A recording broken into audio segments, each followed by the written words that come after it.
तो guys Loki series को and हुए काफ़ी टाइम बीत चुका है, लेकिन इस सीरीज ने आखिरकार एमसीयू में उसका मल्टीवर्स ला दिया है। वैसे तो कई फैंस के अकॉर्डिंग ये मल्टीवर्स वांडाविजन की एंडिंग के साथ भी शुरू हो गया था, लेकिन अब लोकी एंडिंग देखने के बाद इसका एक बिल्कुल ही अलग एंगल बनता दिख रहा है। वांडाविजन के फिनाले में वांडा एक्चुअल में एमसीयू की स्कारलेट विच बन जाती है। वांडा अब पहले से कहीं ज़्यादा पावरफुल बन चुकी थी और सीरीज़ का एंड क्रेडिट सीन इसे और भी ज़्यादा इंटरेस्टिंग बना देता है, जिसमें वांडा डार्क होल्ड के यूज़ से अपनी मैजिक लिमिटेशंस को क्रॉस करना शुरू कर देती है और तभी उसे अपने खोए हुए बच्चों टॉमी और बिली, जो वांडा के हेक्स मैजिक के ख़त्म होने पर गायब हो गए थे, उनकी आवाज़ सुनाई देती है। वहीं लोकी सीरीज़ का फिनाले एपिसोड में लोकी और लेडी लोकी दोनों समय के आखिरी छोर तक पहुंच जाते हैं, जहां सीरीज़ का मेन विलन हीवू रूमेंस रहा करता था, जिसने खुद टीवीए को बनाया था और उसे कंट्रोल भी किया था। हीवू रूमेंस कैंग द कंकरर का एक अलग वर्जन था, जिसने मल्टीवर्सल वॉर को रोकने के लिए टीवीए और सेक्रेट टाइमलाइन को क्रिएट किया था। सीरीज़ के लास्ट में हीवू रूमेंस दोनों लोकीज को यही काम करने का ऑफर भी देता है, लेकिन क्योंकि टीवीए ने लेडी लोकी की ज़िंदगी पूरी तरह बर्बाद कर दी थी, इसलिए वो उसे मारना ही चाहती थी और ये अब यहाँ से एमसीयू के एक्चुअल मल्टीवर्स की शुरुआत होती है। और यहाँ लोकी फिनाले वांडाविजन से कनेक्ट भी कर सकता है।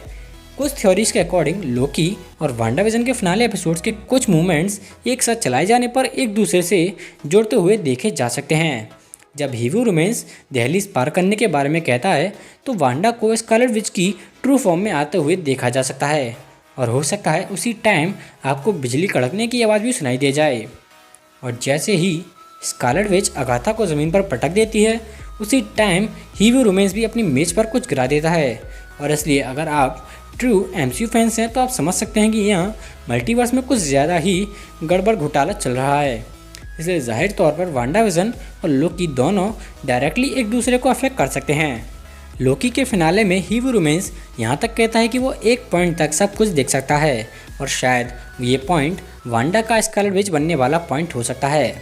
वांडा का स्कारलेट विच कैरेक्टर एक नेक्सस बीइंग हो सकता है, जो ब्रांच टाइमलाइन को खोलकर मल्टीवर्स में एंट्री ले सकता है, जिससे वो हीवू रूमेंस की परफेक्ट दुनिया को डिस्ट्रॉय कर देती है।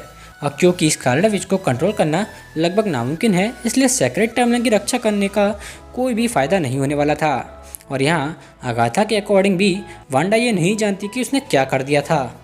वैसे तो क्लियरली लेडी लोकी का मल्टीवर्स को खोलने पर ज़्यादा बड़ा इम्पैक्ट था, लेकिन स्कारलेट विच का भी कहीं ना कहीं इसे खोलने में मेजर रोल हो सकता है, क्योंकि ऐसा नहीं हो सकता कि एमसीयू कोई मूवी या टीवी सीरीज़ बनाने जाए और वो उनके फ्यूचर के लिए कोई भी बेनिफिट ना देती हो। और शायद इसलिए लोकी में सेक्रेट टाइमलाइन टूटने के बाद वांडा को अपनों बच्चों की आवाज़ सुनाई देती है।